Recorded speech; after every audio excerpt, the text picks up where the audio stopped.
Hello and welcome to another episode of Rugby Through Your Leagues podcast. This week we are doing a collaborative episode with Game Day Bites.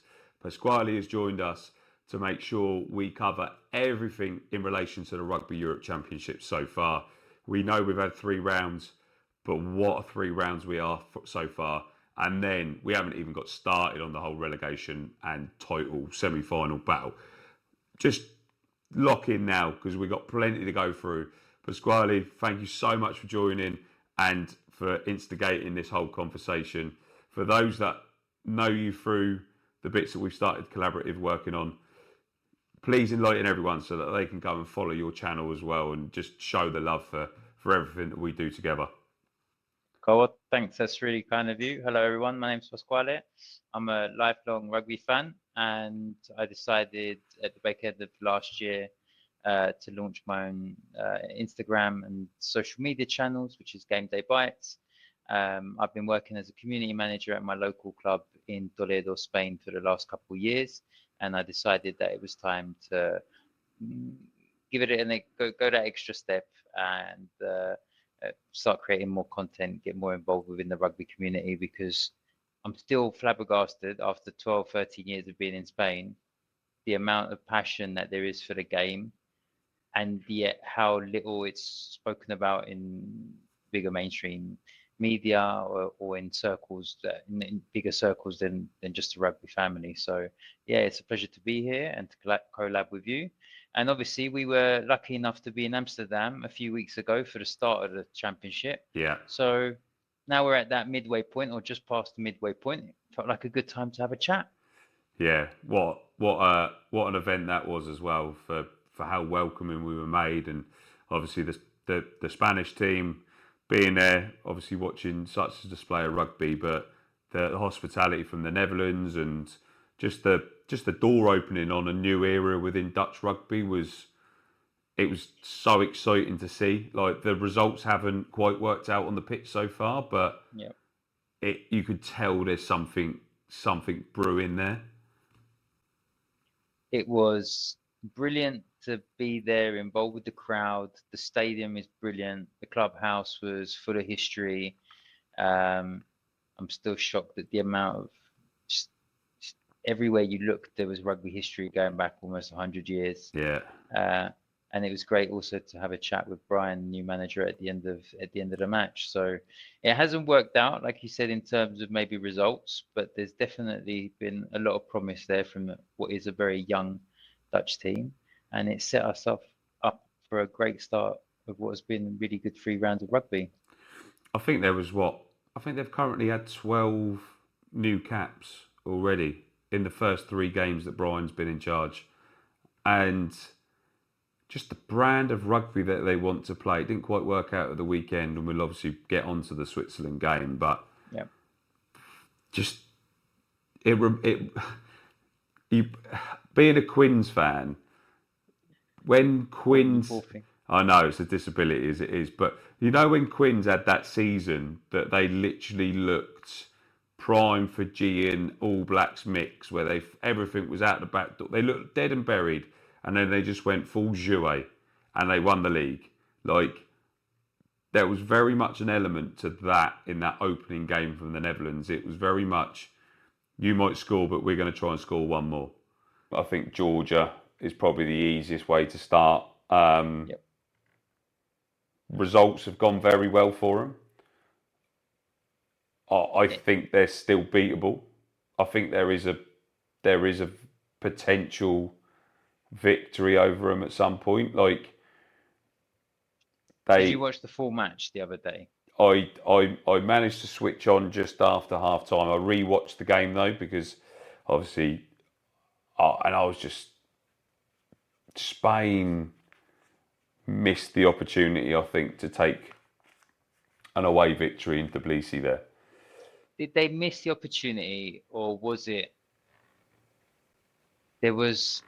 they kept the scoreboard ticking over? They were in it. Not a lot of team would have kept going to the post, but they kept going to the post in the first half, and then straight away after half time, there's a great bit of brilliance by Tammy By But that was the thing. Tanny had to come on. Like I don't think we went with the right 9 to start with. Like obviously Tanny's been so crucial in a lot of stretching games, stretching plays, stretching the team, being able to put the team in such a forward way of playing. When we managed to bring in, I'm probably going to absolutely bastard his name here, but it's Arutukaseta. Again, that's a good one for real. Yeah. So, yeah, for him to come in, yes, okay, he's been playing top 14 rugby and he's been playing top level French rugby, but I saw him against Georgia last year in Madrid and they had his number then. And to not start with Tanny being so influential to the way that this Spanish team has been built throughout the summer, throughout sort of the back end of the last Rugby Europe Championships, through the autumn internationals as well, then for him to be sat on the bench for the probably what was potentially a crucial first half of the game against Georgia, I thought it was obviously a calculated risk. I just don't think it panned out. I was just about to say, do you think that was on purpose as they think longevity throughout the tournament rather than... Because what's the point of going to Georgia, getting the win, and then obviously knowing that you've got the finals back in Madrid, maybe picking up some injuries? To be honest, you've got to hope. You've got to go and do Portugal. I was there last season for the Iberian Derby in Lisbon to watch Spain obviously overturn Portugal for a first time in a while, and they've got to go and do it again. I think Portugal are probably potentially up for the grabs. I think we're probably still seeing the same Portugal that we saw last time round, but it's a risk to play when you've got an opportunity to go and put one on Georgia. I'd prefer to have gone and seen and tested Georgia in their own backyard, get that home semi, the home final, and then put Georgia on the back foot by having to travel to potentially Lisbon with an informed Portugal. Which we'll get to. I do feel that the reverse penalty under the posts at 63, 64 minutes changed the game. Spain were in the ascendancy. They got a couple tries. Yes, Georgia hit back, but they stayed composed, and they were doing damage. I don't know if it was by himself or somebody spoke back to the referee. He reversed the penalty. Georgia cleaned their lines. Defensive mistake, yellow card, 2 scores, and now it suddenly gets a lot more difficult. Like you say, having to go to Portugal with a really informed Portuguese team to get the result. I was there 2 years ago when there was that dubious try in touch or not in touch. It was a TMO, I think. It's not going to be easy crowds to go and get one over on the Portuguese now. So I feel like the moment in sport, there's always a moment, and that was the moment. They were there, they had them, they would have been within a point or 2 points if they got the 3 points. Yeah. But Gutierrez was he was doing it was a great job, obviously coming in for the injured. Remind me of the name. Name's gone. Fly off. Oh, what for Vinyesa, Gonzalo? Yes, Vinyesa. Exactly, Gonzalo, yeah. So he's come in.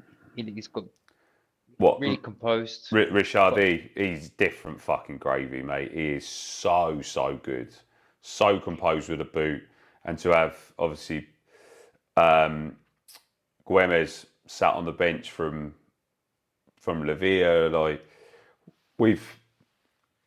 We've got depth, but we've also not got depth at 10. And like we spoke about this during the Netherlands game. Like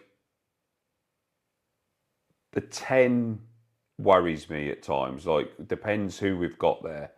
But I spoke to Senor Cuevo, who's another bloke on X that covers Spanish rugby, really top bloke. but we spoke about how exposed we potentially are at fullback as well. We've completely left Georgia here. We've gone full Spain again, typical.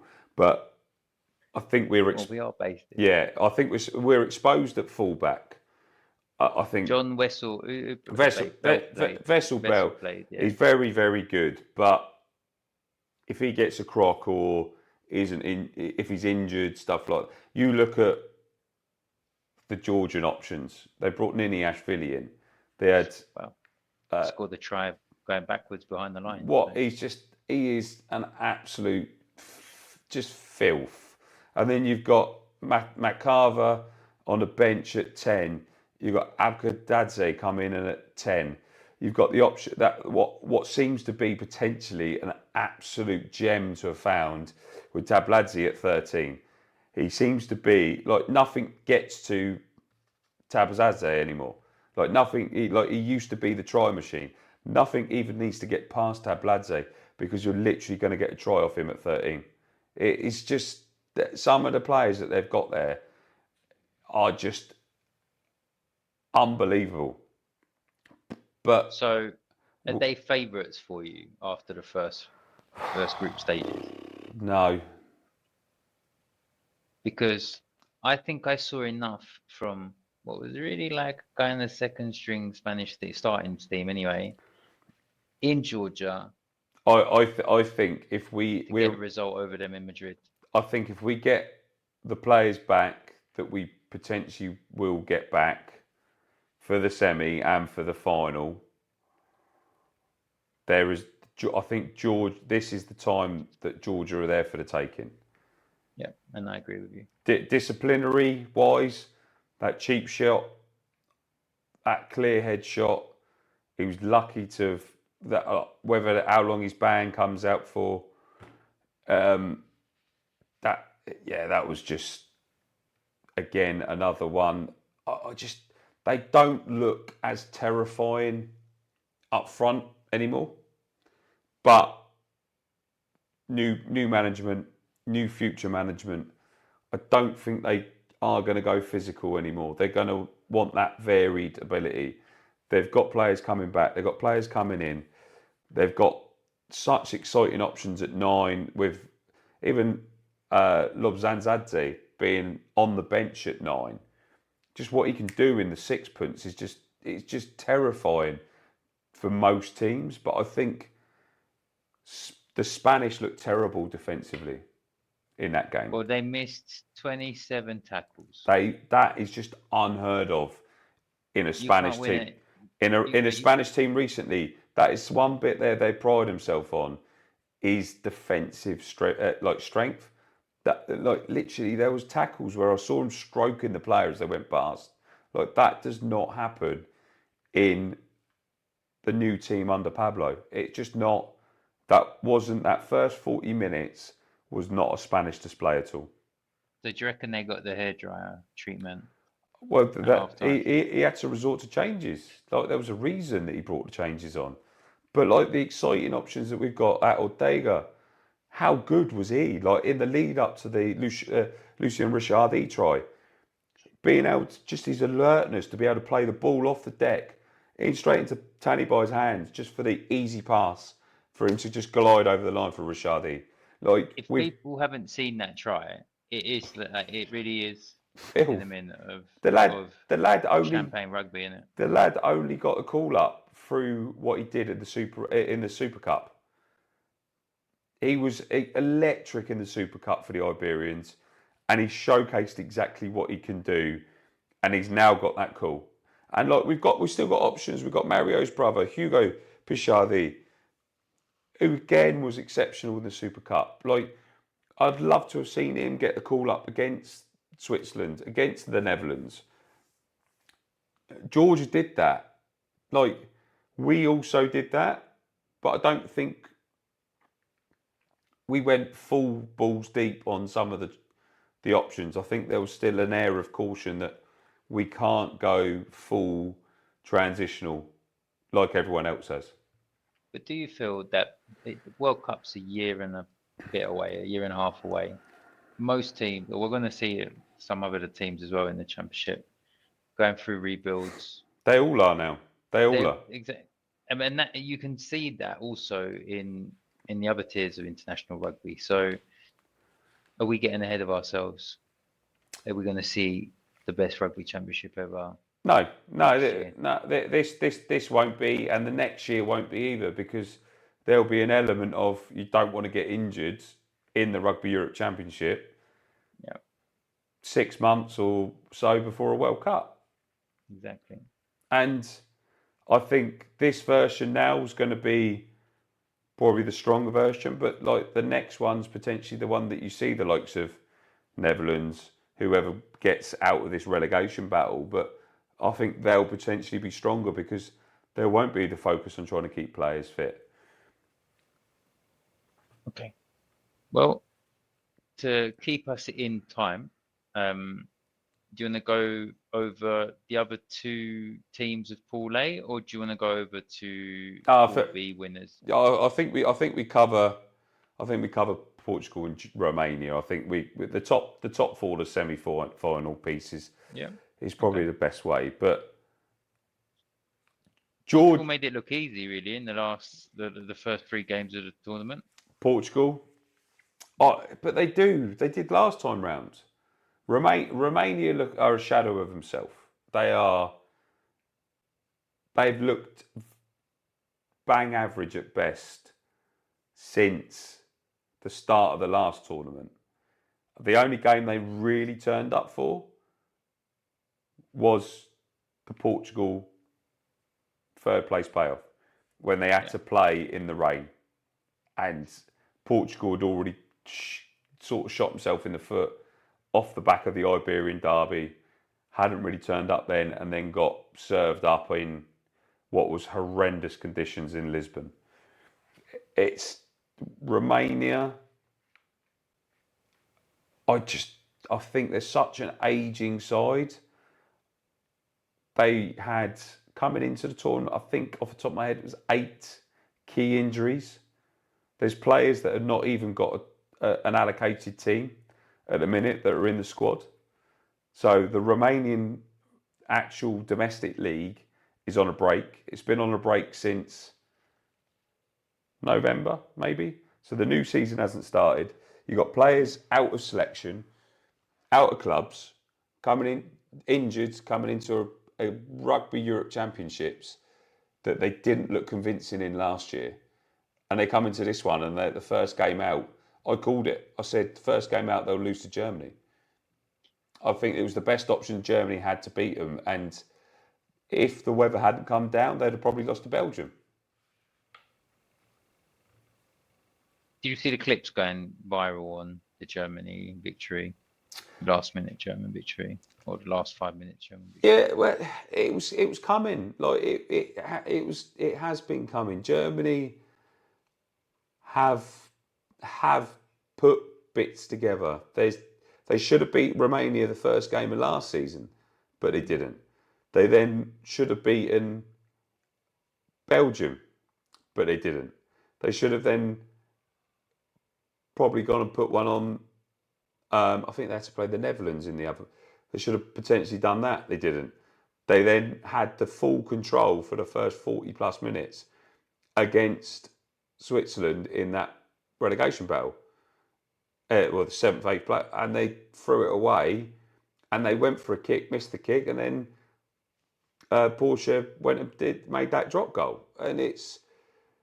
But Romania just don't look good enough. They're void of options. There's no progression. There's no development within Romania. I think they'll go to the World Cup and get absolutely tonked. Do you think Spain will do better than Romania in the World Cup? I did like the way the group pool's been drawn. Probably not. Going into it, if the draw had been, if the games had gone correctly, I think the Spain one would have worked out pretty well. I think Spain will go there and probably do better, but I don't think the draws worked in their favour. Like, you kind of want to get maybe the easier game out of the way, like Canada. You'd want to get there and get a bit of confidence. You get a bit of momentum. And that's the last game of the group stages. And it's the last one. So I think Romania are just going to really, really struggle. But then Portugal look electric. But who's actually put them under pressure? Well, exactly. Although that back line is But that back line did exactly really the fast. same. They did But they're exactly so the same. quick. It's incredible how quick they are. So again, is it the opposition that made them look better than what they are? I guess we'll find out next week. They, yeah, they seem to have tied together the issues that they had. But I think they're again one defeat away from it all falling down. I think the levels are in play again. I think they're very good against the other sides. I just don't. They're going to get a proper test against the Spanish. Like the Iberian derby is going to properly test them. Spain managed to slow the game down, and nullify the way that the Portuguese love to create chaos. They create. I asked this question to Simon Maddox, and he didn't take it the way that I meant it. I said that the Portuguese love to play chaotic rugby, Mm-hmm. but in a good chaotic way. Like In it's exciting to see. Like you don't know how it's going to change. Like, but he took it as in it wasn't a compliment. But I meant it as a compliment. It was chaotic rugby, but they're able to express it. And like just as you said, that back line, just the passes are clinical and the Yep. speed. They haven't even got Storty back. Storty's still playing over in Grenoble at the minute. Like the options that they've got to call back into that Portuguese side is phenomenal. But are they at the level that Spain are now? I think there's a quiet confidence about the Spanish side. And I don't know if this Portuguese team has the same aura that maybe the one that went to the last World Cup had. I think they look a lot better with Ferrero at 10 and with Marquez at 9. Obviously, you got the option of Hugo Camacho coming in at 9 for them as well, which is very exciting. It's like a Nico Infa option. It's very exciting when it goes well, but when it doesn't go I love Tanny Boy. I think he's exceptional at 9. But when we played against the Irish, they literally shut him out of the game. They literally found every option to stop him out of that game. And you brought on Nico, and he added a whole new level again. I think we've got an exciting option at 9. With Marquez for Portugal, I'm pretty sure he's about 104. Like at least he looks it, bless him. But he's phenomenal off the tee and just steady Eddie. And he's still exciting with it. But look, that can't be the future option. Okay. I think there's kind of a case of they're getting through, but where is the? And then obviously if they manage to lose Begic at hooker, they haven't got anyone that can throw. There's too many parts. They rely on Martins as well. So if Nicholas Martins gets shut out of the game, if you can't win the turnovers because the game's been slowed down with multiple bits, it's up. I think I love the Portuguese rugby. I think it's exceptional to watch as well. Like the whole Iberian Peninsula way of playing rugby reminds me of the South American flair mixed with Fiji flair. Do you know what I mean? It's just fuck it. Like we'll figure it out later. Like worst case, we're going to score 10, but we're going to try and make sure you only score 9. Like 9, yeah. it's but I don't know what the Romanian identity is at the minute. What are they trying to play? They've got 8, 9 players out, key players. They used to be just physically want to fucking beat you up. But even now, they don't look as convincing at that. I think team success is all cyclical. Like, you can't always expect the same unless you're in like some American university college where they have the same coach and they can go out and get the best players every year. It's difficult to have that continuity. Sir Alex Ferguson is still talked about. Look at Man United and the problems that they have nowadays, exactly because for 20 plus years he was able to instill a system, but even he wasn't able to win constantly, or to, he changed his style of play.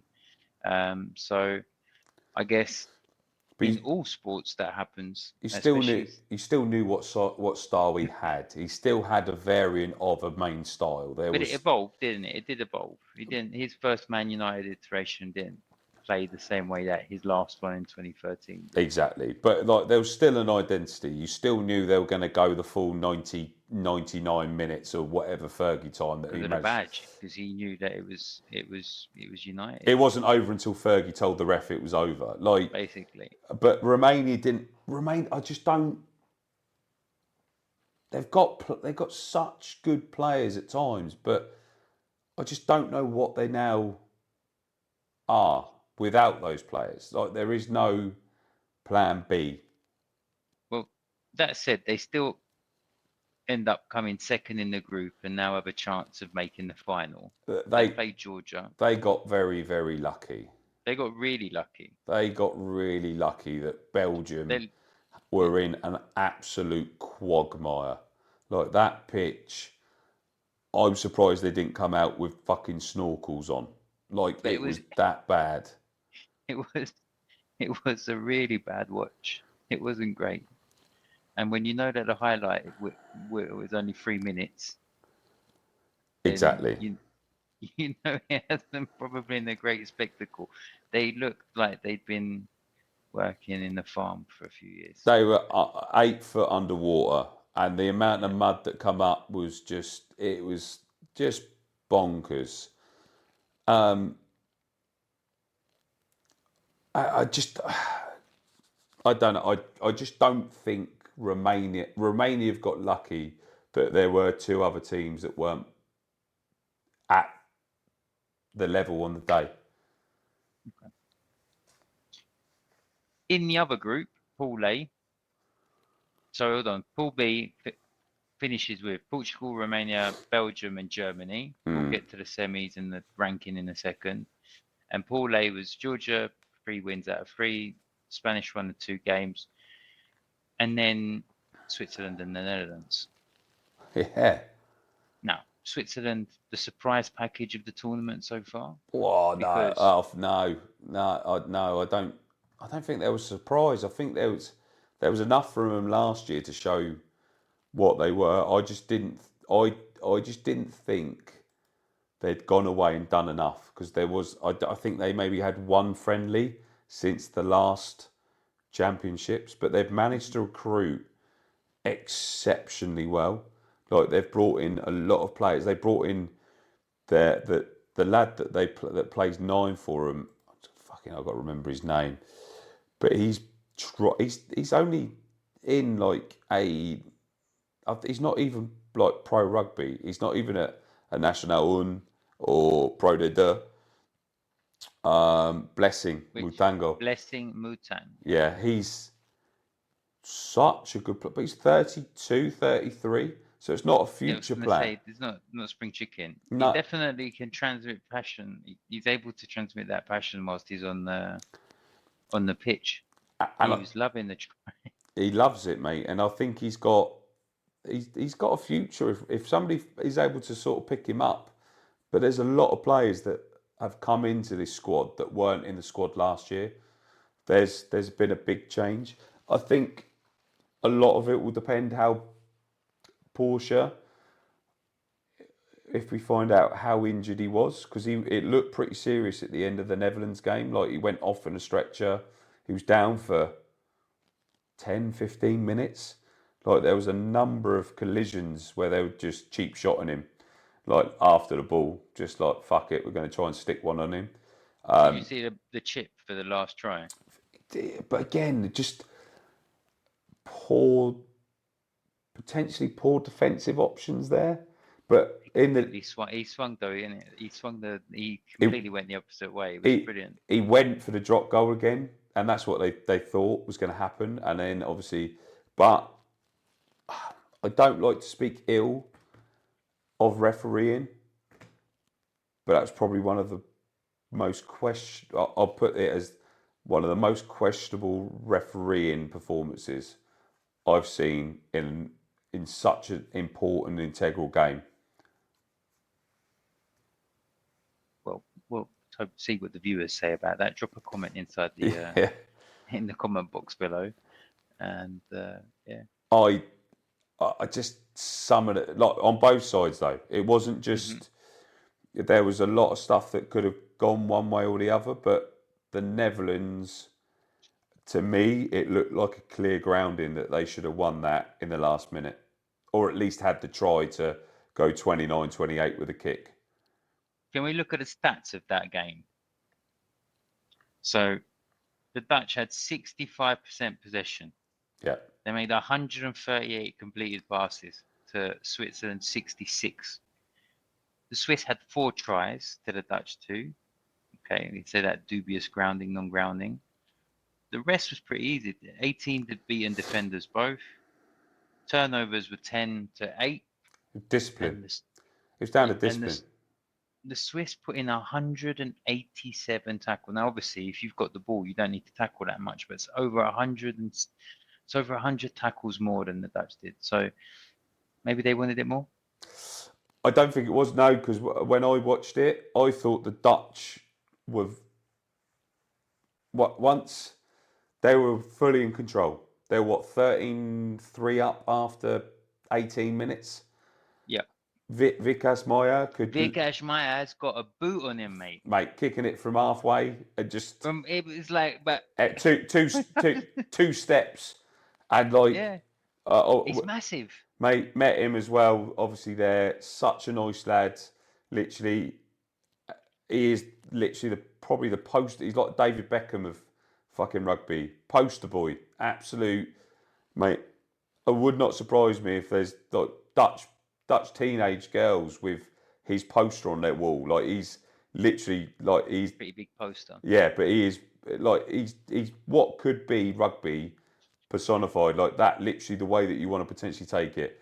Such a nice lad, really clever lad as well, and can fucking kick for miles.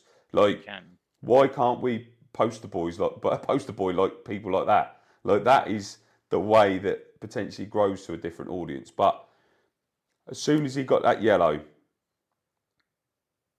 they lost that connection. They managed to then slot in and they got it through the hands a couple of times. They got the try. Like they turned up wanting to play Dutch rugby and ended up getting into a physical arm wrestle, which they weren't going to win. Because how much do you think, as a separate, like along with keeping with that, how much is it important to stay true to your club or country culture, but also but you have to adapt, don't you? Look at England have made how many tests have they won, or how many World Cup finals have they reached by being a bit so boring, I guess. Yeah, there's a boring, there's an adaptability, but like if you're not geared up for an arm wrestle, especially away from home, like how many times have you played a game that you know, right, this is what the coach has put in place. We know they're bigger than us, right? Yeah. They're going to want us to get sucked into a one-on-one up front, tight, close quarter game. We've got backs that can run them absolutely ragged. How many times have you gone and played a grassroots game and been sucked into a punch-up? Yeah. 75, 80% of the time. Yeah. Psychology in sports is a funny way of coming to get you. So it's funny though. It happened, and it happened on the biggest stage because they are in a transition.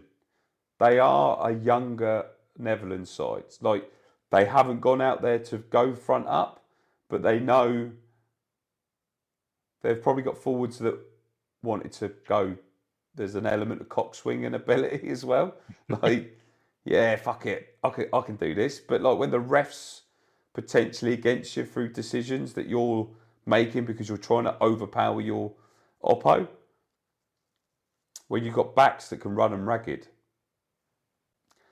they got sucked into a game plan that Switzerland wanted to do after 18 minutes and they couldn't get out of it. That was simple as that.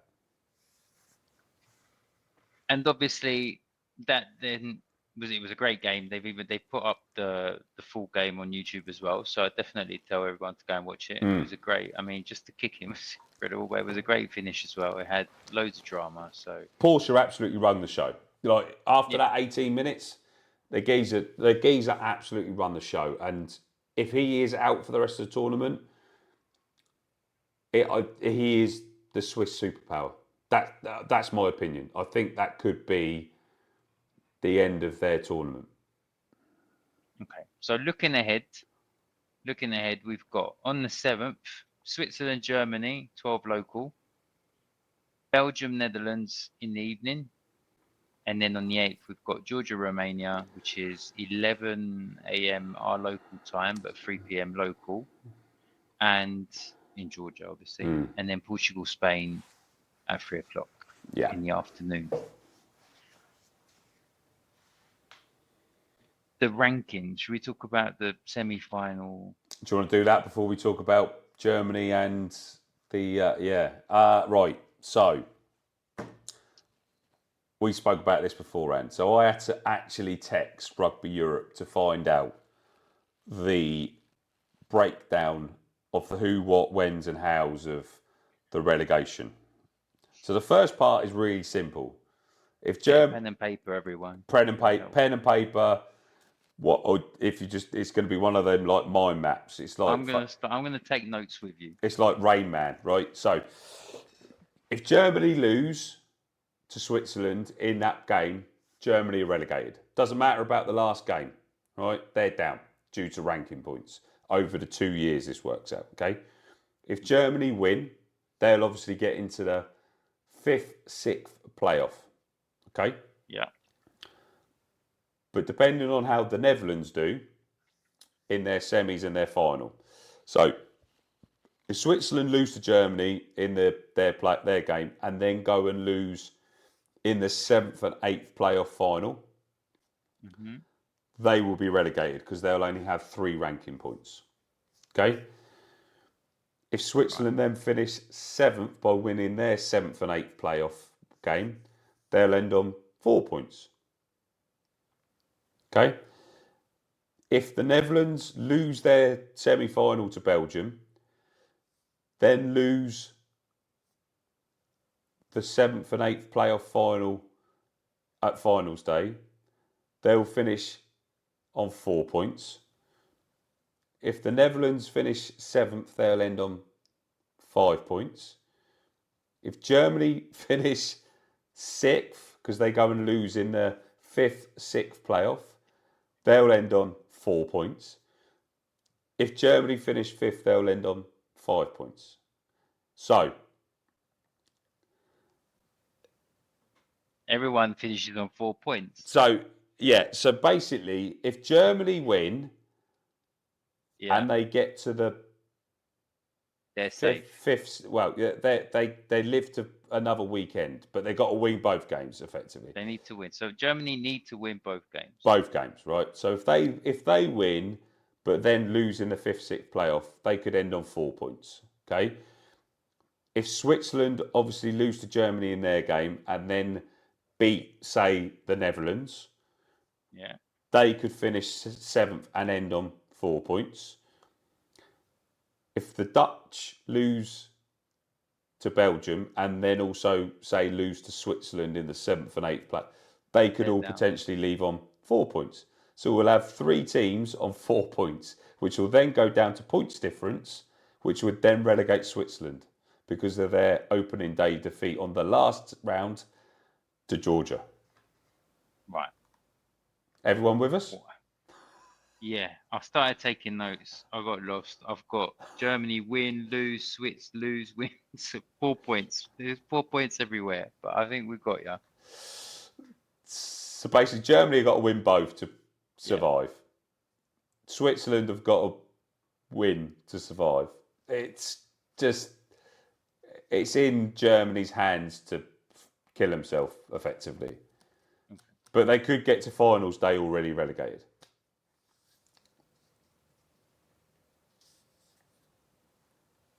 And what about the yeah, just blown my mind away with all of that information. It's a good couple of rules in there for that. Yeah, there's plenty in there. There's plenty of points. Yeah, there's just Let me points. just plug in the laptop for them.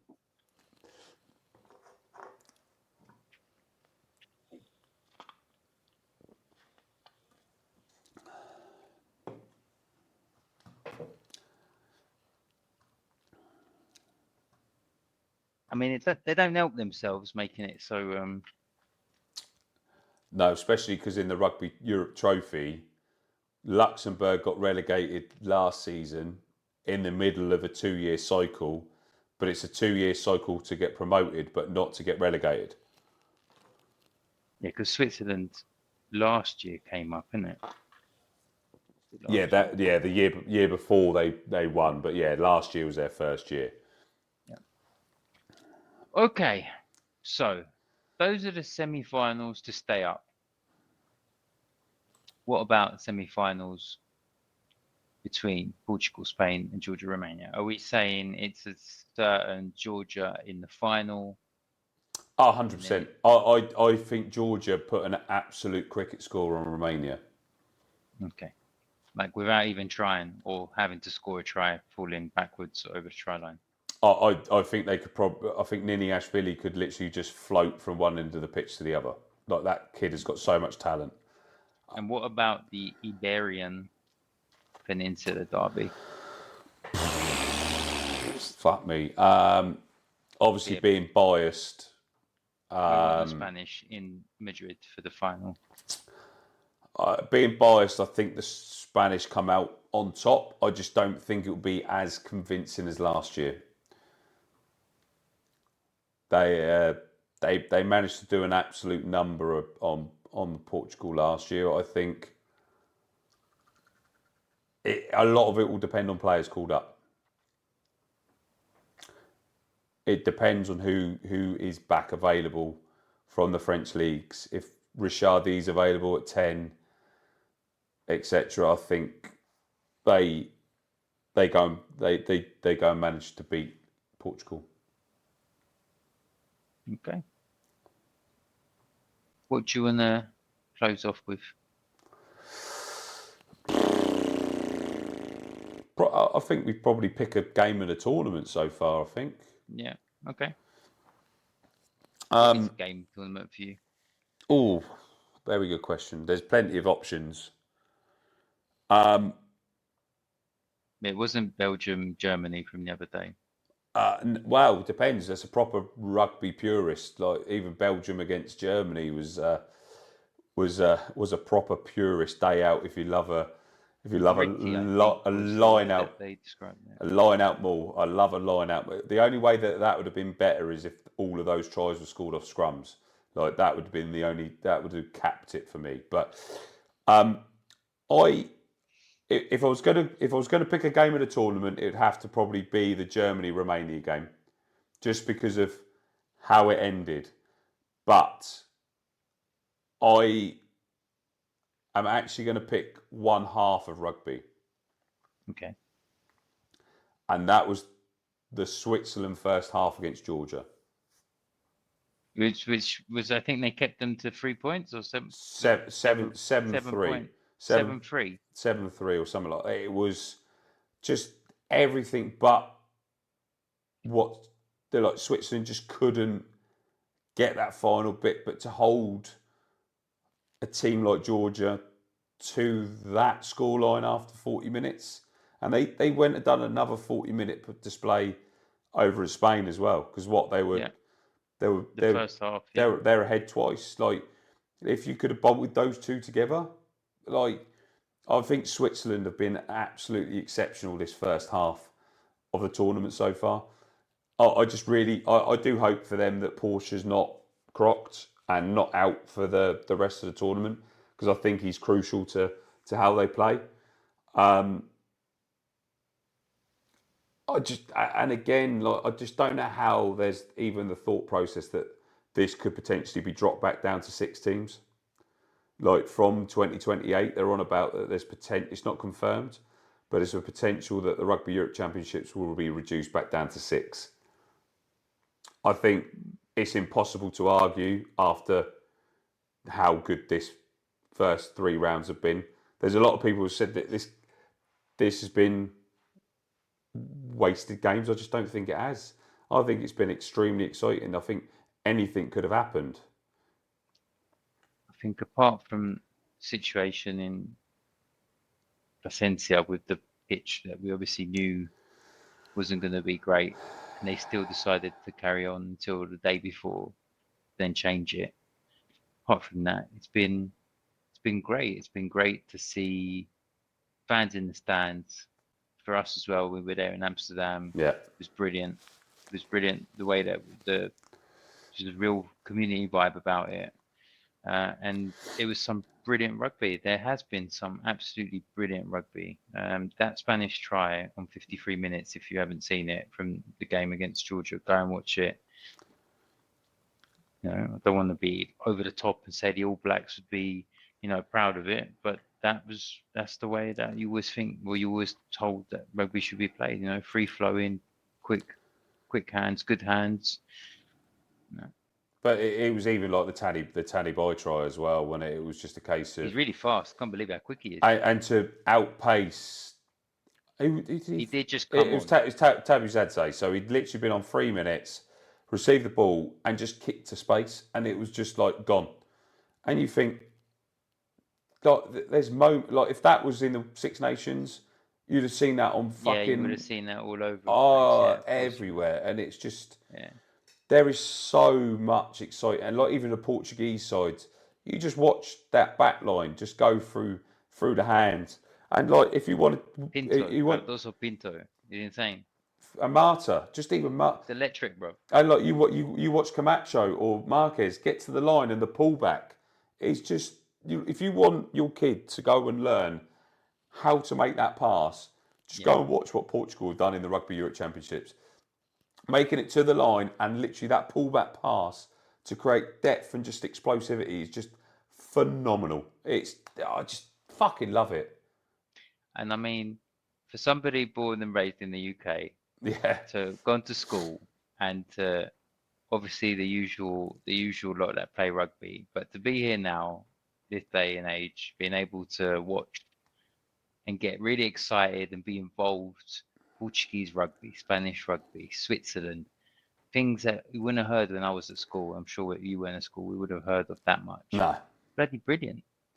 So I think a word to everyone, stay tuned. Next week, semi-finals weekend, we shall hopefully be in finals in Leganés. Yeah. If your ankle gets better. I'll be at both. Keith's coming over as well. So we're going to be covering both angles. So we're going to be in both. Whether one of us is half in one, half in the other for the bit, but we're going to be across both stadiums for the full day. So remind everyone who's thinking maybe of coming and spend the weekend in Madrid or in Spain. What the final is in Leganés. Third and fourth place as well is in Leganés. Yeah. Well, obviously, I did it for the Ireland A game, and they just set it up outside, fan zone. For those that haven't been to the Estadio Nacional, it reminds you of a gladiator stadium of old-time Rome, but, God, they can throw a party. They put on bars, left, right and centre, open air, as long as the weather's good, which it's starting to turn back to good. Yeah, I think we've had a good week. I think the snow's obviously being down south's a bit better, but like we've not really had any that much. No, like we've had a little bit, but nothing. It has not stopped raining for a month. It's probably been closer to the UK than what you'd expect from Spanish weather, but it is a great day out. So anyone watching that fancies it, come to Madrid. Tickets are cheap as well. I'm just double checking what the prices were because Both matches is 45 quid, I think, 45 euros for both the third and fourth and the final. how much is I it for think it is. all? So tickets for kids are €10 for all. Tenner. So it's €10 for the 7th and 5th, and then from 25 for the. You get hospitality for €90 for 2 games at Yaganes. Mad, isn't it? And then if you wanted to go It's a and great do, stadium. It's a oh, great stadium. so Are you good. doing a press conference? You coming for the press conferences? Potentially not. I think I've got a game the day before for my 16s that I coach. But yeah, €10 for an adult for 2 games for the 5th and the 7th playoff as well at the Estadio Nacional. It's about an hour across on the train, roughly. So Yeah. you might have to leave the 5th place game a little bit early, but to get across. But it's just do it. It's 100% worthwhile.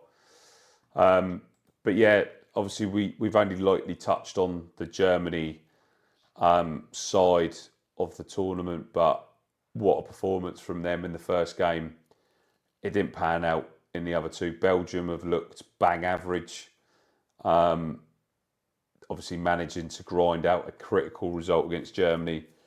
Let's find out how they're going to do the Dutch. It's full rebuild mode in Rugby Europe, but it's still exciting, mate.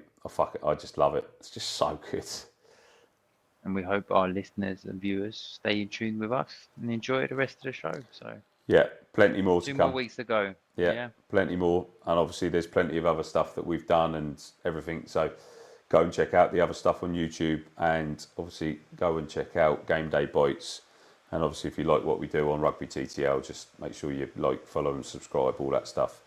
But yeah, Rugby Europe, we ain't going nowhere. Going nowhere, it's getting bigger. Right, everyone, thank you for joining us. Make sure you go like, comment and subscribe, and I've probably clickbaited a few of you into some comments, so hopefully speak to you soon. Take care.